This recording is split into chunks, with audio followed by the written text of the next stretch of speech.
Hello there, welcome to episode 17 of Nevermind the Bullens, your bite-sized Everton podcast and vodcast. My name's Mike Peters. All smiles and all happiness in the world of Evertonians tonight, not only because Everton beat West Ham to progress by 4-1 to progress to the quarterfinals of the Carabao Cup, but also because Everton women's team beat Birmingham City 3-0 tonight to progress to the final of the Women's FA Cup finals we played in November. So congratulations to the ladies there, and I'm sure every single Blue will be absolutely made up for them and cheering them on when they get to the final, when the final takes place in November. Meanwhile, Goodison tonight, another excellent performance. 6 wins from 6.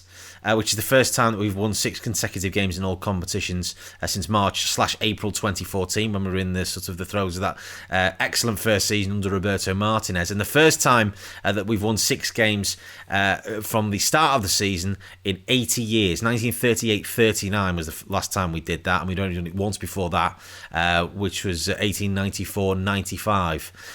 So a fantastic achievement. But what was great actually was reading Carlo's programme notes for tonight, and he's not getting carried away. There were still things that he picked up on from the Palace game on Saturday, and I'm sure there'll be things that he'll pick up from tonight that need to be worked on over the coming weeks, starting with Brighton on Saturday. But before we get to things that need to be worked on, because nothing is ever perfect, is it? Although you can't really argue with 6 wins from 6, can you? And, Evertonians would have absolutely bitten people's hands off and thought they were slightly crackers if they'd said that we do that at the start of the season. But nonetheless, that's where we are.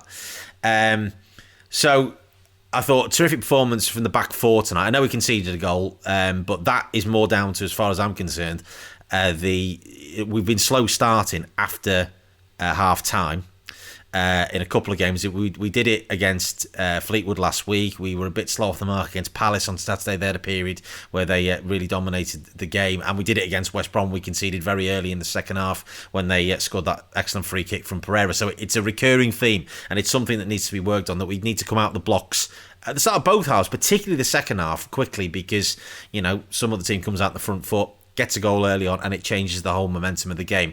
Fortunately, that didn't happen tonight. Thought Jordan Pickford had a better game, made a couple of really, really good saves.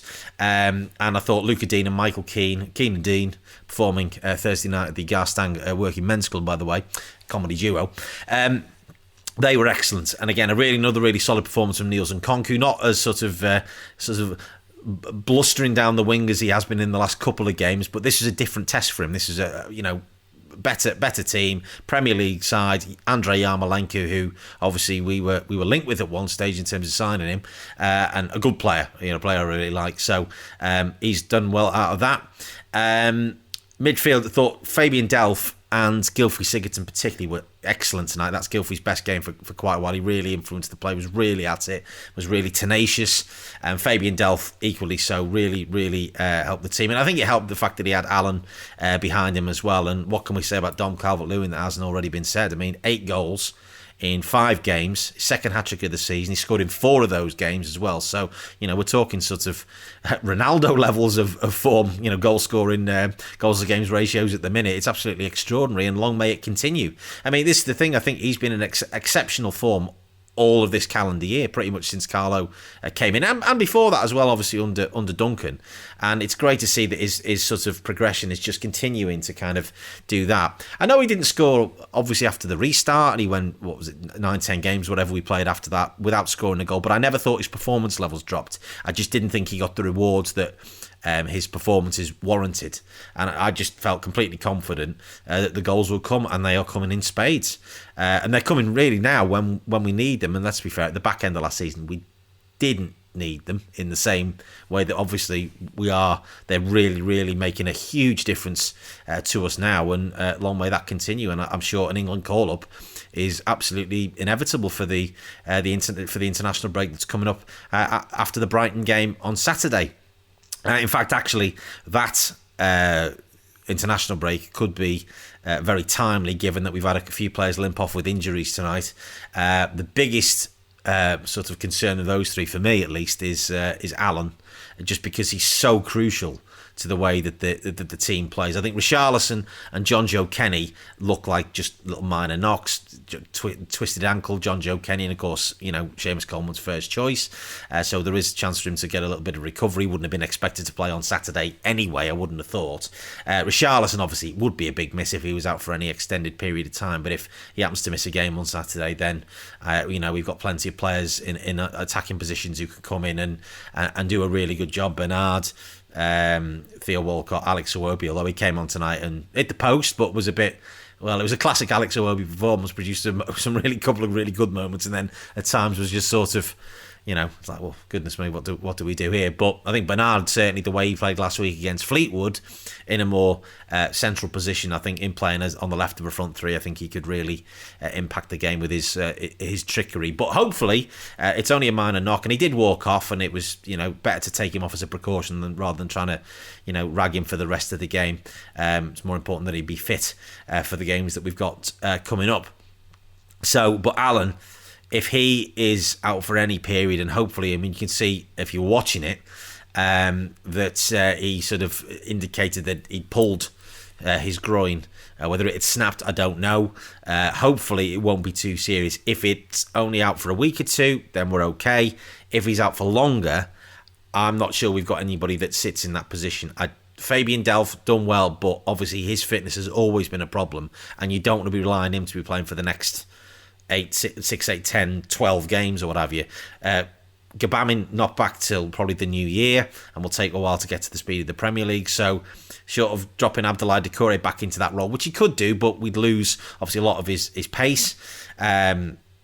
Then obviously it might be we might have to look at dipping into the transfer market, and obviously rumours that I mentioned in a previous episode about Gana Gueye being available from Paris Saint-Germain. If we can maybe do a cheeky deal to get him on loan, then that would be a perfect fit for Alan if he's out for any period of time, and hopefully, fingers crossed, he isn't and will be fit again for Brighton on Saturday. But terrific to see us again continuing to score goals. That's what 4, 5 and 3. We've scored 12 goals in the Carabao Cup. We're scoring goals for fun. As I said, obviously a couple of things to work on in terms of just starting halves a little bit better. And good goal from Gunnar Snodgrass, because that was only the only. Well, they did have a couple of other chances, but we dealt with any balls that came in from wide areas into the box, which is great for given watching Everton over the years where we've been so susceptible to conceding sloppy goals from wide areas. Going obviously back to Roberto Martinez's days, it's really good to see that we're being strong and just dealing with stuff. And Michael Keane's pass for Dominic Calvert-Lewin's first goal was just brilliant. It was almost James-esque, and that first touch was just wonderful. So on we roll to the quarterfinals of the Carabao Cup, and potentially, of course, the number one spot in the charts. This whole Spirit of the Blues thing has been absolutely brilliant. I've been playing it on the radio during the week. My show on Energy FM on the Isle of Man, weeknights from 10 o'clock. You can hear that. Just talking nonsense between songs, really. So it's great, and it will be absolutely brilliant. That's a classic sort of bit of Evertonian sense of humour that somebody's just done it over the weekend for a laugh to say, right, let's get it to number one, and it's just taken off. And great to see Howard's Way top of the iTunes movie chart as well. If you've never had the chance to see that, it is on Sky Documentaries as well, I should point out. Or it was a few weeks back. Just magnificent film. If you haven't seen it, you need to get it on your Christmas list. So, yes, on we roll to Brighton on Saturday, and obviously they've actually probably been a tad unlucky in terms of the results that they've got. Probably should have got something against Manchester United last Saturday. We're very unfortunate with VAR and penalty in the last minute, although it was definitely a penalty, the Fernandes one, just the penalty they had overturned against them when Pogba took out, it was Aaron Connolly, wasn't it? So they'll provide a tough test, but the way we're playing at the minute and the quality that going from back to front in that side and the way that we're set up, we'd hope that we would have enough. Episode 18 will be coming your way after the game on Saturday. Up until then, if you've got anything you need to get off your chest, anything you want to say, feel free. At NMTBpod on Twitter, and it's nmtbpod@gmail.com on the email. And until then, come on, you spirit of the blues.